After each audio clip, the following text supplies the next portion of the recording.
estadística ha desarrollado técnicas y procedimientos para generalizar datos relacionados con los parámetros de una población, con base en la información contenida en una muestra representativa de dicha población. La otra forma de inferir es por medio de las pruebas de hipótesis. En este caso, se establece una hipótesis respecto al valor de las características de los parámetros y se evalúa con la información generada en una muestra. Si la evidencia no es consistente con la hipótesis propuesta, esta se rechaza.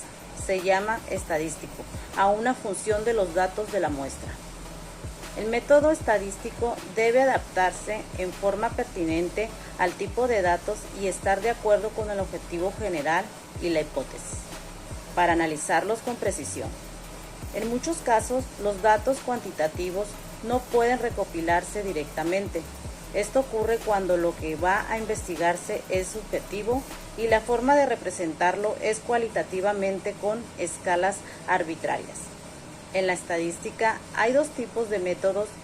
Uno de ellos son los modelos paramétricos usuales y los modelos no paramétricos.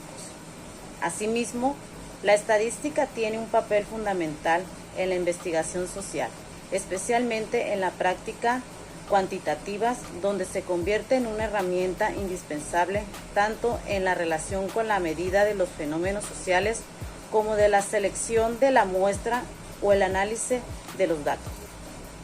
A continuación, recopilamos algunos ejercicios que realizamos durante las sesiones de la materia y explicaremos brevemente los pasos. Los tres primeros ejemplos son modelos paramétricos usuales y los dos últimos son modelos no paramétricos. El primer ejemplo estadístico sería este, que tenemos que comprobar la significancia de la diferencia entre las medidas de las siguientes muestras aleatorias, donde primero tenemos que encontrar la media para cada sumatoria, tanto como la muestra 1 y 2, que en este caso dio 5.71 y 3.14. Después encontrar la desviación estándar para cada muestra, dando resultado 2.5 y 2.36. Posteriormente, encontrar el error estándar de cada media, que dio 1.02 y 0.95, para después encontrar el error estándar de la diferencia, que fue 1.39.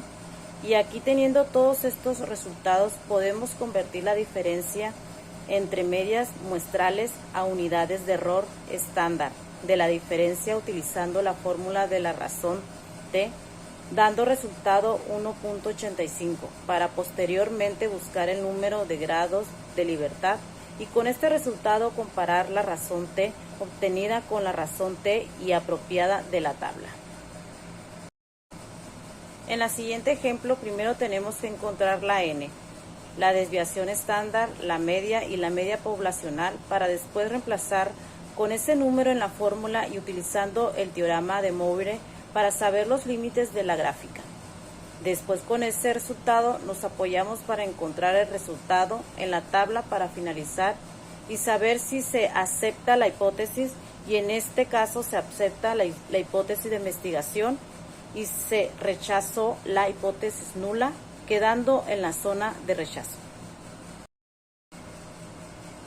En este ejemplo es casi al anterior, solamente que en este se hace con la fórmula T.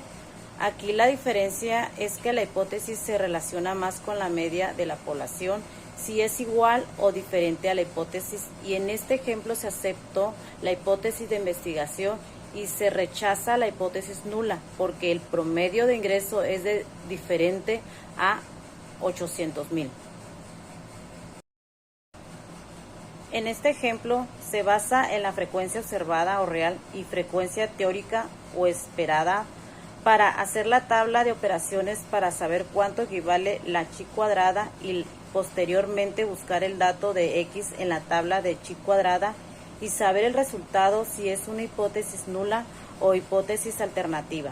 En este caso dio resultado que se aceptó la hipótesis nula porque está dentro del dato de la tabla de chi cuadrada.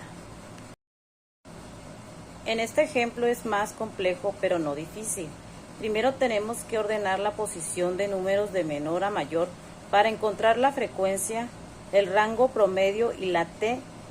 Todo esto para saber los rangos de cada dato para luego poder hacer las sumatorias de las tablas y así poder usar las fórmulas de las pruebas U de Mann-Whitney para las muestras pequeñas.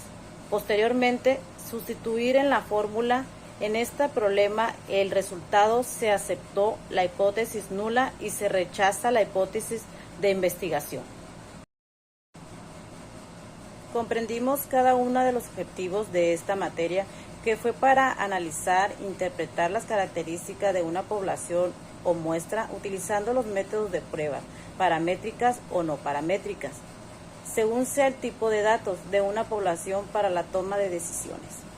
Finalizando, decimos que gracias a esta materia que fue estadística aplicada de la investigación social, pudimos conocer y aplicar las diferentes pruebas y herramientas estadísticas que nos proporcionó el maestro. Todo esto relacionado a nuestra carrera, a la investigación social, que nos permitió el estudio y analizar los problemas sociales que en un futuro se nos presentará.